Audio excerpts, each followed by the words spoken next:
नमस्कार, स्वागत है आपका बेस्ट क्लासेस में। मेरा नाम है लोकेंद्र सिंह ठाकुर और हम करेंगे इकोनॉमिक्स का चैप्टर नंबर 5। तो हम पढ़ रहे हैं एमपी बोर्ड क्लास 12 के लिए इकोनॉमिक्स में 4 चैप्टर हम लोग कवर कर चुके हैं। और अगर आपने नहीं देखा तो प्लेलिस्ट की लिंक डिस्क्रिप्शन में गिवन है या प्लेलिस्ट सेक्शन में जाएंगे तो वहां आपको आराम से मिल जाएगी। ठीक है, तो चलिए चैप्टर 5 करते हैं। नाम है मार्केट इक्विलिब्रियम और माइक्रो इकोनॉमिक्स का आखिरी चैप्टर है। तो आखिरी चैप्टर पर आ चुके हैं फाइनली। फिर इसके बाद मैक्रो बचेगा और कुछ नहीं। तो नाम है मार्केट इक्विलिब्रियम। इक्विलिब्रियम आपको पता है मतलब क्या होता है, समानता। तो क्या मार्केट में कंडीशन रहेगी जिससे कि मार्केट जो है इक्विलिब्रियम कंडीशन में रहे, मतलब कि जितनी डिमांड है उतनी सप्लाई होती रहे, तो उसको मार्केट इक्विलिब्रियम बुलाया जाता है और कुछ नहीं है ना। तो डेफिनेशन है मार्केट इज ए मैकेनिज्म और arrangement through which the buyer and seller of commodity और service come into contact with one another and complete the act of sale and purchase of commodity service. तो ये market के बारे में लिखा कि market क्या होता है। तो आसान भाषा में कहें तो मार्केट एक जगह है जहां पे बायर और सेलर आते हैं और इकोनॉमिक ट्रांजेक्शन दोनों के बीच में होता है, उसको क्या बोला जाएगा, मार्केट। अब मार्केट इक्विलिब्रियम क्या है, तो एक कंडीशन है मार्केट की जिसमें कि जितनी मार्केट में डिमांड करी जा रही है उतनी ही सप्लाई हो रही है। फिर से, जितनी मार्केट में डिमांड करी जा रही है उतनी ही क्या हो, सप्लाई हो, तो उसको बोलेंगे मार्केट इक्विलिब्रियम। और ये ही इस चैप्टर का सबसे इंपॉर्टेंट क्वेश्चन है और कई बार पेपर में इसी क्वेश्चन को पूछा जाता है। ठीक है, 3 टॉपिक इसमें सबसे इंपॉर्टेंट है। एक मार्केट इक्विलिब्रियम है, इसके बाद आगे और पढ़ेंगे हम क्या क्या है। तो मार्केट इक्विलिब्रियम समझ गए कि जितनी डिमांड है उतनी ही क्या रहे, सप्लाई। डिमांड बराबर क्या हो जाए, सप्लाई, तो उस कंडीशन को बोलते हैं मार्केट इक्विलिब्रियम। तो मार्केट इक्विलिब्रियम के अंदर आप लोगों को एक कर्व बनाना है। तो ये ऐसा नहीं बनाना, चलो अपन बना लेते हैं। ये ले ली हमने एक्सिस पे डिमांड कर बनाएंगे। तो डिमांड कर सभी को बहुत अच्छे से आता है। बोले सर डाउनवर्ड स्लोपिंग होता है, तो मैंने कहा वही बात भाई, डाउनवर्ड स्लोपिंग होता है। तो ये डाउनवर्ड स्लोपिंग आपने डिमांड कर बना लिया। वहीं ऐसा का ऐसे ही आप बना लेंगे। बोले सर सप्लाई करो, तो सप्लाई करो जो है भाई अपवर्ड स्लोपिंग होता है। तो इसी से आपका अपवर्ड स्लोपिंग का बन जाएगा, आपका सप्लाई कर्व बन गया। तो ये आपका सप्लाई कर्व हो गया, इसका कलर चेंज कर देते हैं। तो ये डिमांड कर्व हो गया डी, और ये वाला आपका सप्लाई कर्व हो गया एस। जिस पॉइंट पे दोनों इक्वल हैं उस पॉइंट को मार्केट इक्विलिब्रियम बोला जाएगा, मार्केट इक्विलिब्रियम। इधर क्या लेते हैं, तो इधर लेते हैं आपका डिमांड एंड सप्लाई, या फिर प्राइस ले लो। अच्छा प्राइस, ये प्राइस है और यहाँ आपका क्या है, सप्लाई, डिमांड एंड सप्लाई। ठीक है क्या। तो आप अगर ऐसा ले रहे हैं तो यहाँ पे क्वांटिटी डिमांड, क्वांटिटी सप्लाई है। ओके, और कुछ नहीं, क्वांटिटी डिमांडेड और क्वांटिटी सप्लाई। अब देखें, अगर आप यहाँ से पॉइंट निकालेंगे तो इस पॉइंट पे ये आपका प्राइस है, इक्विलिब्रियम प्राइस। कौन सा प्राइस है ये, इक्विलिब्रियम प्राइस। इक्विलिब्रियम प्राइस मतलब इस प्राइस पे डील डन होगी। इसी प्राइस पे क्या होने वाली, डील डन होने वाली है कि जितनी डिमांड है उतनी सप्लाई यहाँ पे इस पॉइंट के ऊपर करी जा रही है। वहीं बात करें क्वांटिटी की, तो इस पॉइंट पे ये आपकी क्वांटिटीज रही। तो ये क्वांटिटीज आपकी कौन सी हुई, इक्विलिब्रियम क्वांटिटी इक्यू। इक्विलिब्रियम क्वांटिटी से कहने का मतलब है जितनी क्वांटिटी की मार्केट में डिमांड है उतनी ही क्वांटिटी की मार्केट में सप्लाई करी जा रही है, उसे इक्विलिब्रियम क्वांटिटी कहते हैं। ठीक है, अब इसका एक और नाम से क्वेश्चन पूछा जाता है, व्हाट डू यू मीन या how to determine the price in a market. तो प्राइस कैसे निकालते हैं, तो प्राइस निकालने का तरीका भी यही हो गया, क्योंकि इक्विलिब्रियम प्राइस को क्या बोलते हैं अपन, मार्केट इक्विलिब्रियम कहते हैं। तो मैं आपको दोनों तीनों कंडीशन पढ़वा दे रहा हूँ। Market equilibrium is a state in which market demand is equal to market supply. तो ये भी बताया मार्केट डिमांड मार्केट सप्लाई के इक्वल होना चाहिए। There is no excess demand, तो ना ज्यादा डिमांड होगी ना ही सप्लाई ज्यादा होगी। फिर equilibrium price and quantity, the price at which quantity demanded and supplied equal are known as equilibrium price. The quantity demanded and supplied equilibrium price is known as equilibrium quantity. तो ये आपको मैंने बताया equilibrium quantity and equilibrium supply क्या होता है। तो ये कर्व बनाकर आना होगा। देखो एग्जाम में ऐसा बोलते नहीं है कि कर्व बनाओ, लेकिन आपको कर्व फिर भी बनाना है। अगर क्वेश्चन आया तो कर्व तो बनेगा ही बनेगा।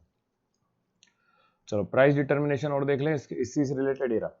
तो price determination in a perfect market competition. देखो लिखेंगे, in perfectly competitive market the price is determined by market demand and market supply. तो market demand and market supply से निकालते हैं। कैसे निकालते हैं, market demand is summation of all individual demand in the market. तो मार्केट डिमांड क्या है, सभी की डिमांड एक साथ मिला दी, उसको मार्केट डिमांड बोली। सभी के लिए जो सप्लाई करी गई उसको मार्केट सप्लाई बोल दिया। दोनों को इंटरसेक्ट कराया, the intersection of market demand and supply determine the price of perfectly competitive market. तो इंटरसेक्ट कराया, तो जहां पे इंटरसेक्ट करेगा उस पॉइंट से हम लोग निकालते हैं मार्केट क्या, प्राइस डिटरमाइन करते हैं। तो ये आपका मार्केट का प्राइस डिटरमाइन हो जाता है। आगे बात समझ में, थोड़ा सा और इसमें लिखना रहेगा, the above figure indicate that the price is determined at the point where market demand curve intersect the market supply curve. Any point about the equilibrium price creates excess supply. तो अब इसमें देखो यहाँ पे आप थोड़ा सा चीजों को एक्स्ट्रा ऊपर लेके जाते हैं। तो ये बात समझ गए होंगे सभी। अगर मान लो होता ऐसा है कि प्राइस बढ़ जाए, क्या हो जाए, प्राइस बढ़ जाए, तो प्राइस बढ़ने से क्या होगा, क्या इफेक्ट पड़ेगा ये देखेंगे। तो प्राइस बढ़ने से मान लो आपका पॉइंट पहुंच गया यहाँ पे, इसको दे देते हैं अपन प्राइस 1। तो इस पॉइंट से आप सीधी लाइन बनाएंगे तो आप ये देखेंगे कि डिमांड को ये यहाँ कट कर रहा है, सप्लाई को इधर कट कर रहा है, और अगर यहाँ से आपने क्या निकाला, क्वांटिटी निकाला, तो आप ये देखो ये सप्लाई ज्यादा है, डिमांड कम है, तो इस कंडीशन में एक्सेस सप्लाई होती है। क्या होती है, एक्सेस सप्लाई। इसी को क्या बुलाएगा, एक्सेस सप्लाई। एक्सेस सप्लाई मतलब जब प्राइस ज्यादा है तो एक्सेस सप्लाई हो रही है, तो सीधी सी बात है भाई, ज्यादा प्राइस पे सप्लायर भी गुड्स को ज्यादा से ज्यादा सप्लाई करते हैं, क्योंकि डायरेक्ट रिलेशन होता है, आपने पढ़ा था। वही बात करें दूसरा, तो एक्सेस सप्लाई के केसेस में आप खुद देख लो, क्वांटिटी मार्केट में ज्यादा है और डिमांड की डिमांड क्वांटिटी डिमांडेड जो है वो कम है, तो ये सिंपल बात है। वहीं इसके अपोजिट चलते हैं। इसके अपोजिट में ये कि मान लो ये प्राइस जो है कम हो जाए, यहाँ पहुंच जाए P2 पे, कहाँ पहुंच जाए, P2।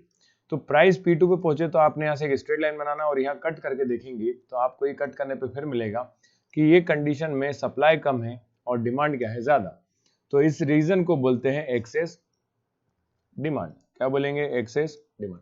तो एक्सेस डिमांड क्या है, जब प्राइस कम होता है इक्विलिब्रियम प्राइस से तो कंडीशन आती है एक्सेस डिमांड की, और एक्सेस डिमांड के केसेस में मार्केट में क्वांटिटी सप्लाई क्वांटिटी डिमांड ज्यादा है और क्वांटिटी सप्लाई क्या है, कम है।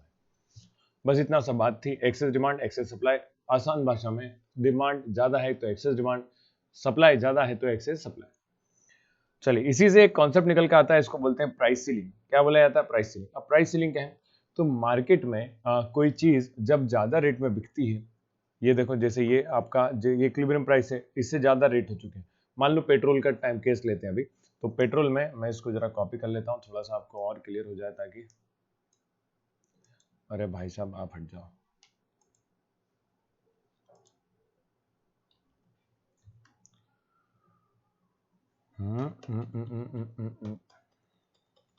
तो मार्केट में इक्विलिब्रियम प्राइस रहता है, उस प्राइस से अगर कोई चीज ज्यादा में बिक रही है तो ये तो अच्छी चीज नहीं है। तो इसी से बचने के लिए क्या करा जाता है, कंज्यूमर्स गवर्नमेंट के पास जाते हैं और गवर्नमेंट से बोलते हैं कि देखिए देखिए सरकार, ये जो प्राइस है चीजों का, गुड का, ये मार्केट के इक्विलिब्रियम प्राइस से ज्यादा में बिक रही है, तो ये तो अच्छी चीज नहीं है ना, हम आम जनता क्या करेंगे, कैसे खरीदेंगे चीजों को। तो उससे बचने के लिए फिर सरकार पिक्चर में आती है, मतलब गवर्नमेंट बीच में आती है और क्या करती है, उस रेट को कम कर देती है या बोलती है कि इस रेट से ज्यादा में कोई भी चीज नहीं बेची जाएगी। तो एग्जाम्पल के तौर पे अपन मान लेते हैं, जैसे अभी पेट्रोल के केस थे, है ना। तो पेट्रोल जो है 120, मैं यहाँ की बात कर रहा हूँ मध्य प्रदेश में, भोपाल के पास सीओर है अपना, तो यहाँ पे भोपाल और सीओर रीजन में एक ही रहता रेट, है ना। तो यहाँ पे जो रेट है वो हो गया था 120, 120 पेट्रोल बहुत महंगा है। तो इससे बचने के लिए पब्लिक किसके पास गई, गवर्नमेंट के पास गई कि देखिए देखिए सरकार जो है, गवर्नमेंट है, इनसे बोला कि सरकार ये है जो रेट है ये क्या हो चुका है, बहुत ज्यादा हो चुका है, हम इतने में परचेज नहीं कर सकते, इससे सभी चीजें महंगी हो जाएंगी। तो ये इक्विलिब्रियम प्राइस था, ये क्या था, इक्विलिब्रियम, इक्विलिब्रियम प्राइस था। इक्विलिब्रियम प्राइस पे पहुंच गए कितने पे, 120 पहुंच गया था ना। तो इक्विलिब्रियम मतलब डिमांड सप्लाई के हिसाब से देखें तो 120 पहुंच गया। अब लेकिन गवर्नमेंट का क्या बोला, 120 में हम नहीं ले सकते, आप इसको कम करो, कम करो, कम करो। तो कम करने पे नीचे आया और नीचे आके क्या बना दिया, एक छत बना दी। क्या बना दी, छत बना दी। छत बना दी तो मतलब ये क्या कर दिया इन्होंने, छत बना दी, सीलिंग। सीलिंग मतलब क्या होता है, छत। तो छत बना दी और छत बना के रेट हो गया 108। मतलब अब गवर्नर ने बोला कि 108, 109 इतना रेट चल रहा था, इससे ज्यादा में कोई नहीं बेच सकता। तो ये जो छत बना दी ना, इसी को बोलते हैं प्राइस सीलिंग। क्यों बनाई है, ताकि जो आम जनता है जो दुखी थी ज्यादा रेट होने की वजह से, वो वापस से खुश हो जाए। तो पब्लिक के लिए प्राइस सीलिंग करी जाती है। प्राइस सीलिंग का सीधा सा कॉन्सेप्ट है कि प्राइस को एक फिक्स कर दिया जाता है, उससे ज्यादा लेवल पे गुड्स को नहीं बेचा जाएगा, उसको बोलते हैं प्राइस सीलिंग। तो डेफिनेशन अब क्या लिखना है वो सुनेंगे। तो price ceiling is the process of determining the price of some necessary good at lower level so they can be made available for poor.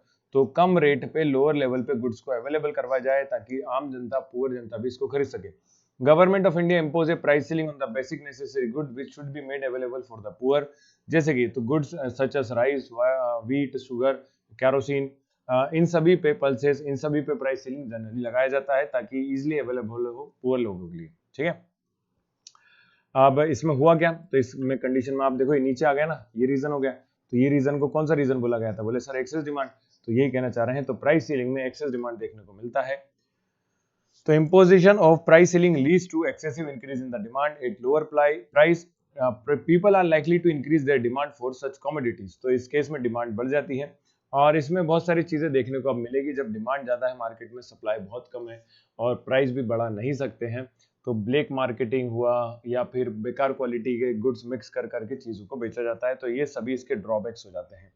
तो poor consumption do not get access to unlimited goods, the quota fixed for this good, normally the good provided under the price ceiling of inferior qualities. तो generally क्या quality देखने को मिल जाएगी आपको, inferior qualities, और जो चीजें हैं वो अच्छी क्वालिटी की ना होने के साथ साथ ब्लैक मार्केटिंग वगैरह सब इसमें आपको देखने को मिलेगी। क्यों मिलेगी, क्योंकि मार्केट में डिमांड क्या हो चुकी है, ज्यादा, सप्लाई बहुत कम है, इसी का फायदा सब लोग उठाएंगे। तो इसको कहते हैं प्राइस सीलिंग। दूसरा इसके जैसे ही है प्राइस फ्लोरिंग। क्या है प्राइस फ्लोरिंग, फ्लोर मतलब फर्श है, सीलिंग मतलब छत है। तो प्राइस फ्लोर किसके लिए बनाया जाएगा, तो जैसे प्रोड्यूसर है, अभी कंज्यूमर रोते रोते आए थे, ऐसे ही प्रोड्यूसर रोते रोते आते हैं कि सरकार देखो जो है हम जितने में चीजें बेचना चाहते हैं उससे सस्ते में बिक रही है मार्केट में, तो इससे हमारा बहुत लॉस हो रहा है। तो फिर सरकार मतलब गवर्नमेंट आपके बीच में आएगी और क्या बोलेगी, एक हम रेट फिक्स कर देते हैं, बोले इससे सस्ते में कोई नहीं खरीद सकता, ना ही कोई इसको बेचेगा। तो जो इन्होंने फर्श बना दिया है कि इसको तोड़ के नीचे नहीं आ सकते, उसको बोलते हैं प्राइस फ्लोर। क्या बोलेंगे, प्राइस फ्लोरिंग। तो ये प्राइस सीलिंग है। आपको एग्जाम में अलग अलग बनाना है, मैं एक साथ ही बना के दिखा दे रहा हूँ। तो अगर सीलिंग का आया तो ये वाला बनाएंगे, है ना, ग्रीन कलर का। और अगर फ्लोर का आया तो अभी पिंक कलर से अपन ले लेते हैं, तो पिंक कलर वाला बनाना है।